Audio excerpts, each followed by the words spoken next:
പിതാവിൻ്റെയും പുത്രൻ്റെയും പരിശുദ്ധാത്മാവിൻ്റെയും നാമത്തിൽ ആമേൻ.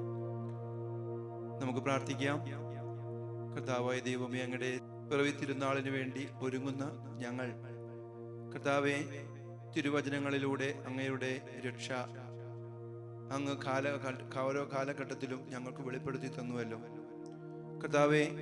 എന്നാൽ യഥാർത്ഥത്തിലുള്ള രക്ഷകനായിട്ട് കടന്നു വന്ന് ദൈവപുത്രനായ മിശിഹായാണെന്നും അവിടെ നിന്നാണ് എന്നേക്കുമുള്ള രക്ഷ, അതായത് നിത്യജീവൻ ഞങ്ങൾക്ക് നൽകുന്നതെന്നും ഈശോയെക്കുറിച്ചുള്ള അറിവിൽ വളരുന്നതിലൂടെയാണ് ഞാൻ യഥാർത്ഥത്തിൽ രക്ഷ പ്രാപിക്കുന്നത് എന്നും തിരിച്ചറിയുന്നു. കർത്താവെ, തിരുപ്പിറവിക്ക് ഒരുങ്ങുമ്പോൾ ഈ ഒരു ആഴമായ അറിവും ഈശോയെ സ്നേഹിക്കാനുള്ള വലിയ ഒരു ആഗ്രഹവും എന്നിൽ അങ്ങ് ഉദിപ്പിക്കണമേ. കർത്താവെ, ഞാനും അങ്ങയുടെ രക്ഷയുടെ എളിയ ഉപകരണമായിട്ട് മാറട്ടെ. അതിനാൽ ആത്മാവിൻ്റെ അഭിഷേകത്തിൽ എന്നെ നയിക്കണമേ എന്ന് പ്രാർത്ഥിക്കുന്നു, ഇപ്പോഴും എപ്പോഴും എന്നേക്കും. ആമേൻ. ഈശോയിൽ സ്നേഹമുള്ള സഹോദരി സഹോദരന്മാരെ, നമ്മൾ പഴയ നിയമത്തിലൂടെ കടന്നു പോവുകയായിരുന്നു. കഴിഞ്ഞ ദിവസങ്ങളിലൊക്കെ ദൈവം തൻ്റെ ആ ശക്തമായ കരങ്ങളാൽ ഓരോ കാലഘട്ടങ്ങളിൽ അവിടുന്ന് ഓരോരോ വ്യക്തികളെ അവിടെ നയിക്കുകയാണ്, അവിടുത്തെ ആ രക്ഷയുടെ ഉപകരണങ്ങളായിട്ട് മാറാൻ.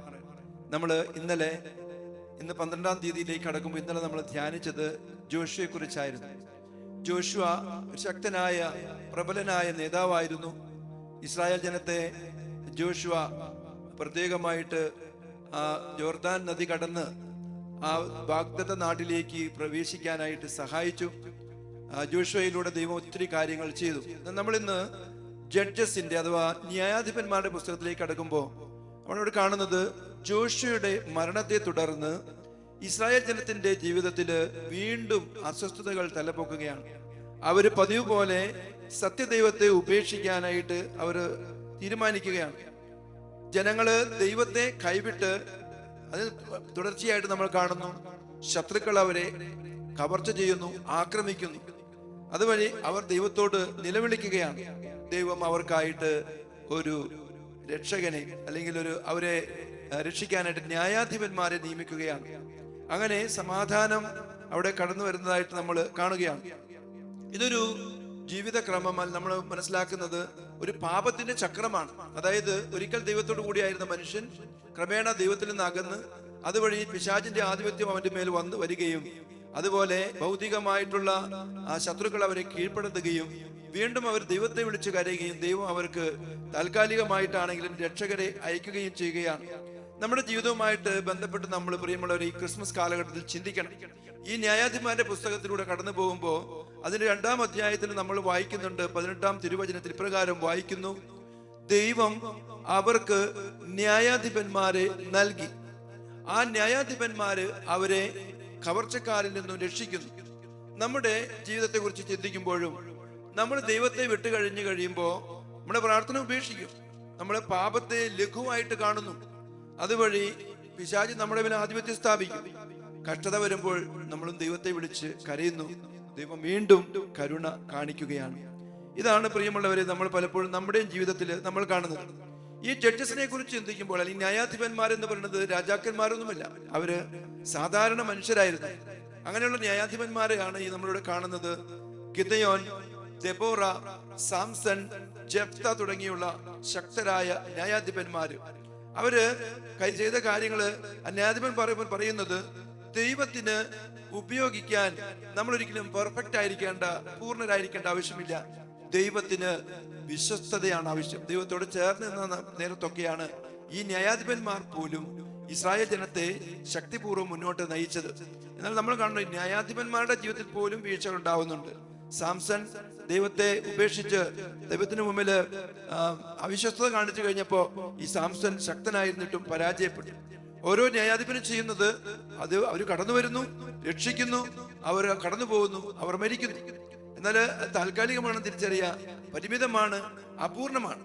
എന്നാൽ ക്രിസ്മസ് നമുക്ക് പറഞ്ഞു തരുന്നത് നമ്മുടെ ജീവിതത്തില് തിന്മയുടെ ആധിപത്യം മൂലം അധപതനത്തിലേക്കും അതുപോലെ തിന്മയുടെ ആ ഒരു അടിമത്തത്തിലേക്ക് നമ്മൾ പോകുമ്പോൾ ആത്യന്തികമായിട്ട് ദൈവം ഉൽപ്പത്തി പുസ്തകത്തില് സൃഷ്ടിയുടെ ആരംഭത്തിൽ വാഗ്ദാനം ചെയ്ത രക്ഷകനായ മിശിഹ ഈശോയ്ക്ക് മാത്രമാണ് ആത്യന്തികമായിട്ട് നമ്മെ രക്ഷിക്കാൻ സാധിക്കുക.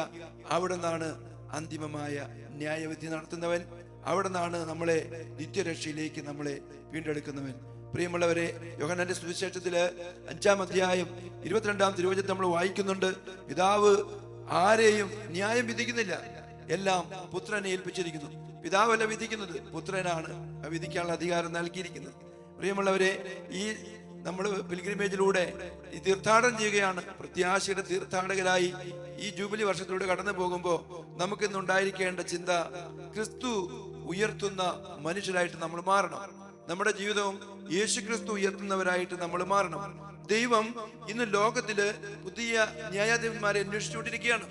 നമ്മുടെ വീടുകളില്, സഭയില്, വിദ്യാലയങ്ങളില്, ജോലി സ്ഥലങ്ങളിലൊക്കെ അവിടെ നമ്മൾ ഒരുപക്ഷെ നമ്മൾ വലിയൊരു പൂർണ്ണരൊന്നും അല്ലെങ്കിലും ദൈവത്തോട് വിശ്വസ്തരായിരിക്കുമ്പോൾ നമ്മളായിരിക്കുന്ന ചുറ്റുപാടുകളിൽ, കുടുംബത്തിൽ മറ്റുള്ളവരെ രക്ഷിക്കാനായിട്ട് ദൈവം നമ്മളെ ഏൽപ്പിച്ചു നിൽക്കുകയാണ്. ജീവിത പങ്കാളി, മക്കള്, സഹോദരങ്ങള്, മാതാപിതാക്കള്, കണ്ടുമുട്ടുന്നവരെല്ലാം. അതുപോലെ തന്നെ സഭയില് ദൈവം ആ ദൈവജനത്തെ പരമേൽപ്പിക്കുന്ന അവിടുത്തെ അഭിഷിക്തര്. അതുപോലെ തന്നെ നമ്മുടെ കുടുംബത്തിൽ ഗാർഹിക സഭയില് ഒരു ദൗത്യം ദൈവം നമ്മെ ഏൽപ്പിക്കുന്നുണ്ട്. അതുപോലെ തന്നെ വിദ്യാലയങ്ങളില് വിദ്യ പകർന്നു കൊടുക്കുമ്പോ, ജോലി സ്ഥലങ്ങളില്, എല്ലാ മേഖലകളിലും യഥാർത്ഥത്തില് ദൈവം ഈ ഒരു ദൗത്യം ഏൽപ്പിക്കുന്നത് കർത്താവിനോട് ചേർന്ന് നിന്നുകൊണ്ട് അവിടുത്തെ രക്ഷണീയ കൃത്യത്തിൽ പങ്കുചേരാൻ വേണ്ടിയിട്ടാണ്. പ്രിയമുള്ളവരെ, ഈ ക്രിസ്മസിന് വേണ്ടി നമ്മൾ ഒരുങ്ങുമ്പോൾ ന്യായാധിപന്മാരുടെ പുസ്തകം നമ്മളെ ഓർമ്മിപ്പിക്കുന്ന ദൗത്യം, ഒന്നാമതായിട്ട് ദൈവത്തെ അന്വേഷിക്കുന്നവരാവുക, ദൈവത്തോട് വിശ്വസ്തരായിരിക്കുക. ഇസ്രായേൽ ജനം ദൈവത്തെ ഉപേക്ഷിച്ചപ്പോൾ അവർക്ക് സംഭവിച്ചത്, അവർക്ക് ആത്മീയമായിട്ടും ഭൗതികമായിട്ടും ഒരു അടിമത്തം വന്നു ചേരുകയാണ്. ആ ചുറ്റുമുള്ള രാജ്യക്കാര്, ജനങ്ങള് അവരെ കീഴ്പ്പെടുത്തുന്നു, അവർ പരാജയപ്പെടുന്നു. ആ നേരത്തെ ദൈവത്തെ വിളിച്ച് അപേക്ഷിക്കുമ്പോൾ ദൈവം അവർക്ക് താൽക്കാലികമായിട്ടും അവരെ രക്ഷിക്കാൻ, പ്രത്യേകിച്ചും ഭൗതിക മേഖലയിൽ നിന്നും അവരെ രക്ഷിക്കാൻ വേണ്ടിയിട്ട് ദൈവം ഓരോരുത്തരെ അയക്കുകയാണ്. അങ്ങനെ മോശ വന്നു, അതുപോലെ ജോഷുവ വന്നു. ഇതിപ്പോൾ ന്യായാധിപന്മാരെ ദൈവം അയക്കുകയാണ്. അവരും ദൈവത്തിൽ ആശ്രയിച്ചപ്പോൾ ഇസ്രായേൽ ജനത്തെ അവരുടെ ആ ശത്രുക്കളിൽ നിന്നും രക്ഷിക്കാനായിട്ട് അവർക്ക് സാധിച്ചു. പ്രിയമുള്ളവരെ, ക്രിസ്മസിലേക്ക് കടക്കുമ്പോൾ നമുക്ക് ആദ്യമായിട്ട് ചിന്തിക്കാം, നമുക്ക് നമ്മുടെ ജീവിതത്തെ ക്രമപ്പെടുത്താം. നമ്മളും പുൽക്കൂട്ടിലേക്ക് തീർത്ഥാടനം ചെയ്യുന്നവരാണ്. അവിടെയാണ് നിത്യമായിട്ടുള്ള രക്ഷ, അവിടെയാണ് രക്ഷകൻ ദൈവത്തിന്റെ പുത്രനായ മിശിഹ ജനിക്കുന്നത്. നമ്മളും ആ രക്ഷയുടെ ആ സന്തോഷം സ്വന്തമാക്കണം. ദൈവം നമ്മളെയും പരമേൽപ്പിക്കുന്ന ദൗത്യമുണ്ട്, ന്യായാധിപന്മാരുടെ ദൗത്യം. ദൈവത്തിന് പരമേൽപ്പിക്കപ്പെട്ടിരിക്കുന്ന ദൈവജനത്തെ, കുടുംബത്തിലാണെങ്കിൽ ദൈവം നൽകിയിട്ടുള്ള ആത്മാക്കളെ നമ്മൾ കഴിയുന്ന വിധം ദൈവത്തോട് ചേർന്ന് നിന്നുകൊണ്ട് അവരെ രക്ഷിക്കുക. അതോടൊപ്പം നമ്മളും ദൈവസ്വരം കേൾക്കുന്നവരാകാം. കൃപയ്ക്കായിട്ട് നമുക്ക് പ്രാർത്ഥിക്കാം. കർത്താവായ ദൈവമേ, ക്രിസ്മസിനായിട്ട് ഒരുങ്ങുമ്പോൾ ഞങ്ങൾ ഞങ്ങളുടെ ജീവിതങ്ങളെ തിരുമുമ്പിൽ സമർപ്പിക്കുന്നു. ഇസ്രായേൽ ജനം അങ്ങയെ ഉപേക്ഷിച്ചപ്പോഴൊക്കെ അവർ പരാജയപ്പെട്ടു പോയി. അയൽ രാജ്യക്കാര്, ശത്രുക്കൾ അവരെ തോൽപ്പിച്ചു. എന്നാൽ അവിടുത്തെ വിളിച്ച് അപേക്ഷിച്ചപ്പോൾ അവരെ രക്ഷിക്കാൻ വേണ്ടിയിട്ട് കർത്താവേ, അങ്ങ് പ്രവാചകന്മാരെ, അതുപോലെ തന്നെ ശത്രുക്കളെ രക്ഷിക്കാൻ ന്യായാധിപന്മാരെ ഒക്കെ, പ്രബലരായ രാജാക്കന്മാരെ ഒക്കെ നൽകിയല്ലോ. ഞങ്ങളുടെ ജീവിതത്തിലും ഞങ്ങൾ വീണുപോകുന്നവരാണ്, ഞങ്ങളും ദുർബലരാണെന്ന് തിരിച്ചറിയുന്നു. കർത്താവേ, അങ്ങയോട് ചേർന്ന് നിൽക്കാൻ വിശ്വസ്തയുള്ള അങ്ങയുടെ ജനമായി മാറുവാൻ ഞങ്ങൾക്ക് പരമേൽപ്പിച്ചിരിക്കുന്ന അങ്ങയുടെ ജനത്തെ കർത്താവെ വീണ്ടെടുക്കാൻ വേണ്ട കൃപാവരം ഞങ്ങൾക്ക് നൽകണമേ. ഈ ക്രിസ്മസ് അതിനുള്ള അവസരമായിട്ട് മാറട്ടെ, ഇപ്പോഴും എപ്പോഴും എന്നേക്കും. ആമേൻ.